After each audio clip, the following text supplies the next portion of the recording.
Bom dia, damas, bom dia, cavalheiros, pessoal do oitavo ano. Agora vamos falar sobre a independência americana, também chamada de independência dos Estados Unidos ou Revolução Americana. Antes de falar da independência americana, precisamos lembrar alguns aspectos que vão ajudar a gente a entender esse processo, tá? Que aspectos são esses? São aspectos da colonização. Como foi a colonização inglesa na América do Norte? A colonização da América inglesa. Certo? Primeiro, ela foi tardia.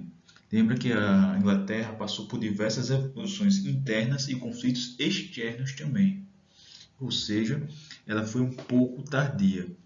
Segunda situação, a Inglaterra, por estar muito envolvida com os comércios da Índia, com as especiarias da Índia, a Companhia das Índias Ocidentais, ela negligenciou o controle e o governo das colônias. Okay? Então, lá nos Estados Unidos, eles tinham muita autonomia. Ao contrário daqui, que tem a lei para tudo, o Portugal vigiava tudo, cobrava muitos impostos, havia uma relativa independência nas colônias dos Estados Unidos. E por último, não menos importante, que é um dos aspectos que gera essa autonomia, lá foi uma colônia de povoamento. As pessoas iam lá para morar e não necessariamente para gerar lucros para a Inglaterra. Então, as pessoas se mudaram lá por diversos motivos, para fugir dos conflitos internos da Inglaterra, as pessoas se mudaram lá para morar. E essas pessoas que se mudaram fundaram comunidades que tinham uma relativa autonomia. Os ingleses não cobravam tantos impostos, não vigiavam tanto eles, ok? Então, existia um aspecto de liberdade, existia um aspecto de tanto liberdade civil quanto de liberdade econômica, ou seja, menos impostos, menos vigia, certo? Menos regras, certo? Menos regras, ok? Então, não existia, vamos dizer assim, algo como pacto colonial que acontecia aqui na América Portuguesa, ok? Causas da Revolução Americana. Quais foram essas causas? Bom, semelhante às outras revoltas emancipacionistas, como a gente já viu, a Revolução Francesa e as revoltas emancipacionistas do final do período colonial no Brasil, ela teve o quê? Influência das ideias iluministas, Montesquieu, Thomas Hobbes, Companhia Limitada, Adam Smith, certo? Então teve influência das ideias iluministas. Teve também o que? Um impacto financeiro, uma crise financeira. Nesse caso em específico, essa crise financeira foi gerada pelo aumento de impostos, que a gente vai ver ali da Guerra dos 7 Anos, né, para custear as despesas da Guerra dos 7 Anos. Okay? E também a baixa participação política dos colonos. Os colonos queriam ter aí ou uma maior importância política ou uma maior autonomia. Como não foram atendidos, então, houve essa revolta, ok? Então, causas da Revolução Americana: influência das ideias iluministas, crise financeira e aumento de impostos, e a baixa participação política dos colonos, ok? Isso é importante.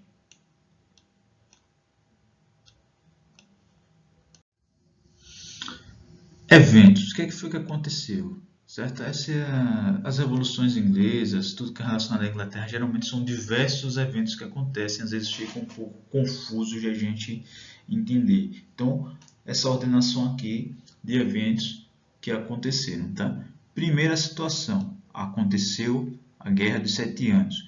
Foi um conflito, certo? Entre potências em busca de consolidar suas colônias. França queria mais colônias, Espanha queria mais colônias, outras nações europeias queriam mais colônias, e Inglaterra tem um monte de colônia. Então, teve uma degladiação, uma guerra, que durou 7 anos, cada um em busca de suas colônias. Inglaterra saiu vencedora, porém, não foi algo barato para a Inglaterra. A Inglaterra teve muitos problemas financeiros. A guerra foi muito cara para a Inglaterra, ok?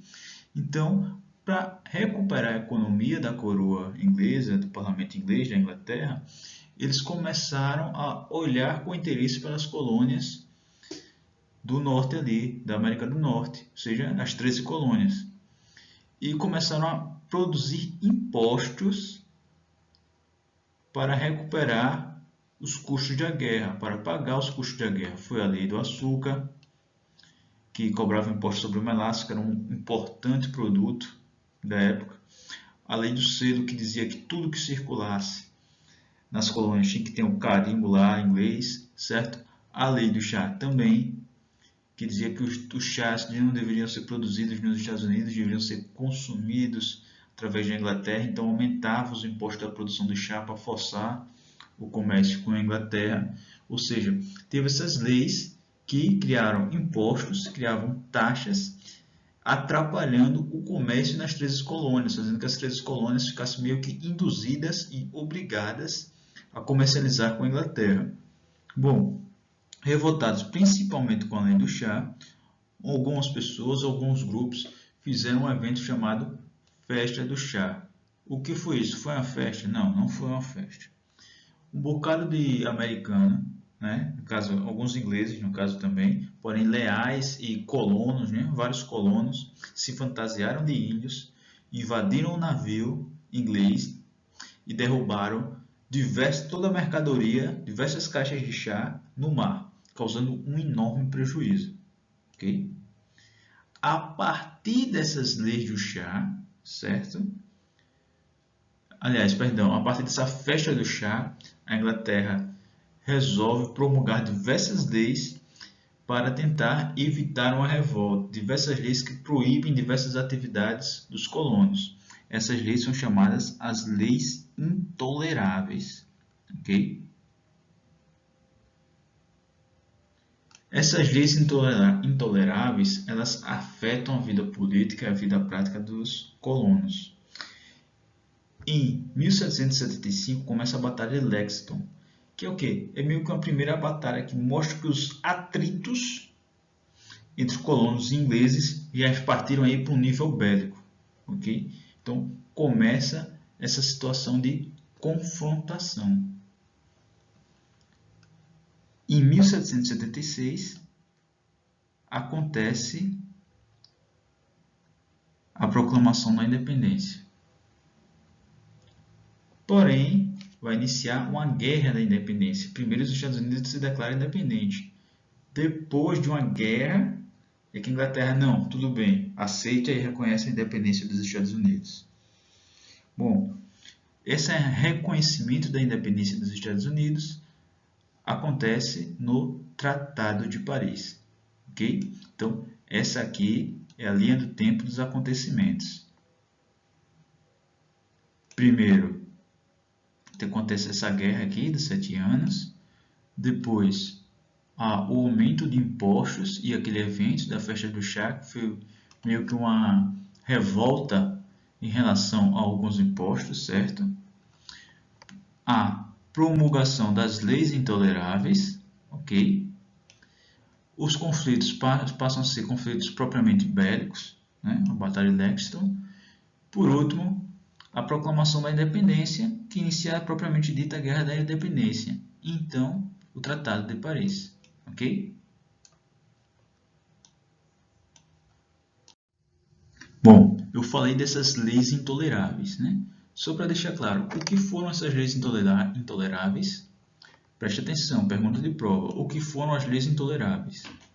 As leis intoleráveis foram uma punição para os colonos, foram medidas punitivas para os colonos, para atrapalharem possíveis organizações dos colonos. Ok? Dentre elas foi a proibição das atividades no Porto de Boston, ou seja, o Porto de Boston foi fechado e esse era um porto muito importante para o comércio dos colonos. A suspensão do direito de reuniões, ou seja, as pessoas não poderiam mais se reunir. Isso atrapalha, por exemplo, a organização de algum evento, de alguma luta, de alguma manifestação. Então, atrapalha a suspensão do direito de reunião. Okay? O que aconteceu também? A colônia de Massachusetts ela foi ocupada por tropas britânicas. Foram enviadas mais tropas britânicas. Por quê? Porque a Inglaterra já viu que o atrito estava chegando, que ia ter confusão. Então, enviou mais tropas. Por último, os colonos foram obrigados a abrigar e alimentar essas tropas inglesas. Ou seja, tudo tem custo, né? Você manter um pessoal, um regimento em algum lugar, aquelas pessoas precisam estar disponíveis para o combate, ou seja, não podem estar trabalhando, e precisam comer, descansar, etc. Então, quem queria pagar esses custos? Segundo as leis que foram promulgadas, os próprios colonos. Então, tudo isso gerou um certo incômodo, uma certa revolta, ok? Então, quais foram as medidas das leis intoleráveis? Fechamento do porto de Boston, certo? Até que os prejuízos ali da festa do chá fossem pagos. O direito de reunião foi suspenso. A colônia de Massachusetts foi ocupada por tropas britânicas e os colonos foram obrigados a abrigar e alimentar, ou seja, a pagar os custos de uma ocupação militar inglesa nas colônias. Bom, então vai acontecer em resposta a essas leis intoleráveis os congressos continentais, ok? Basicamente, congressos continentais da Filadélfia, porque aconteceu na Filadélfia. O que é isso? É a reunião de alguns colonos, representantes das colônias, para decidir o que a gente vai fazer diante dessas medidas. Primeiro, o Congresso da Filadélfia ele não necessariamente queria uma independência, uma proclamação da República, ainda queria algum tipo de diálogo com a Inglaterra. Então, eles pediram apenas a revogação das leis intoleráveis e participação das colônias no parlamento, já que eles pagavam impostos, eles tinham direito também de participação política. Então, essa foi as propostas aí do primeiro congresso. O que a Inglaterra viu? O que a Inglaterra percebeu dessa situação? Permitiu a participação dos parlamentos? Não. Revogou as leis intoleráveis? Também não. Ela enviou mais tropas para os Estados Unidos.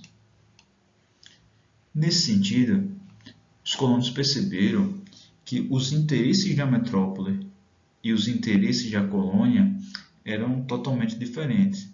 Enquanto a colônia queria, vamos dizer assim, uma maior autonomia e deixar de ser, não ser vista como uma colônia, mas ser vista como parte do Império Inglês, né? Ter uma autonomia política, uma participação política, os ingleses não viam como, queriam manter eles como colônia, usar eles como um sustentáculo do poder da Inglaterra. Pois bem, após essa negativa, houve o segundo Congresso Continental da Filadélfia, onde, propriamente dita, foi feita a Declaração da Independência e foi dada o início à Guerra da Independência. Segundo o Congresso da Filadélfia, foi feita a Declaração da Independência, ok? Feita a Declaração da Independência, inicia-se a Guerra pela Independência. Então, tem 3 fatos aí que a gente precisa lembrar, ter em mente sobre a Guerra da Independência. Primeiro, ela foi liderada pelo George Washington. George Washington, que vem a ser o primeiro presidente dos Estados Unidos, ele também foi o general, o cara que liderou as guerras, né, liderou as tropas americanas pela independência. Segunda questão, recebeu apoio da França e da Espanha. A França já é um histórico rival da Inglaterra, mas não apenas isso. Tanto ela quanto a Espanha estavam interessados em recuperar alguns territórios perdidos já na Guerra dos 7 Anos. Ou seja, eles apoiaram os Estados Unidos nessa batalha. E no Tratado de Paris, lá, além da Inglaterra ter reconhecido a independência dos Estados Unidos, ela cedeu e devolveu alguns territórios para esses países, ok? Bom, é importante lembrar isso, tá? Tratado de Paris foi o tratado que reconheceu a independência americana, certo? Em 1783. E através desse tratado também foi devolvido algumas terras, tanto para a França quanto para a Espanha. Então, não é só o interesse de enfraquecer a Inglaterra, é o interesse de enfraquecer a Inglaterra e ganhar territórios de volta. Ok? Bom, pessoal, essa foi a independência americana. Revisem o como acharem necessário e até a próxima aula.